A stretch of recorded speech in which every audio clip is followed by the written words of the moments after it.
கலிலேயாவில் உள்ள கானாவில் நடந்த ஒரு திருமணத்திற்கு இயேசுவும் அவருடைய தாய் மரியாவும் அவருடைய சீடர்களும் அழைக்கப்பட்டிருந்தார்கள்.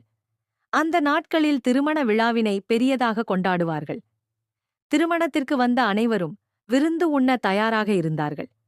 விருந்து நடந்து கொண்டிருக்கும் போதே திராட்சை ரசமானது தீர்ந்து போனது.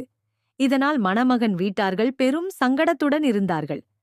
இயேசுவின் தாய் மரியாள் இதைக் கண்டு இயேசுவை அணுகி அவர்களிடம் திராட்சை ரசம் தீர்ந்துவிட்டது என்று கூறினார். அதற்கு இயேசு, அம்மா, எனக்கும் உங்களுக்கும் என்ன? எனது நேரம் இன்னும் வரவில்லை என்று மரியாளிடம் பதிலளித்தார்.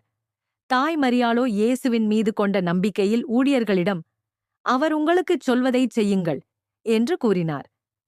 இயேசு 6 கல் ஜாடிகளை பார்த்தார். ஒவ்வொன்றும் 2 முதல் 3 குடங்கள் தண்ணீர் பிடிக்கும். இயேசு வேலையாட்களிடம், இந்த ஜாடிகளில் தண்ணீர் நிரப்புங்கள் என்றார். அவர்களும் இயேசுவுக்கு கீழ்ப்படிந்து ஜாடிகளின் விளிம்பு வரை தண்ணீர் நிரப்பினார்கள்.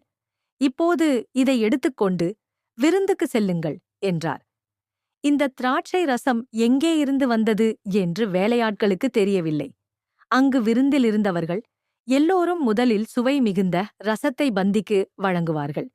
ஆனால் நீங்கள் ருசி மிகுந்த ரசத்தை கடைசியாக வழங்குகிறீர்கள் என்று கூறினார்.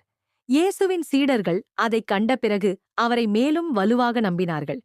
இதுவே இயேசு மனிதர்களிடையே செய்த முதல் அற்புதம்.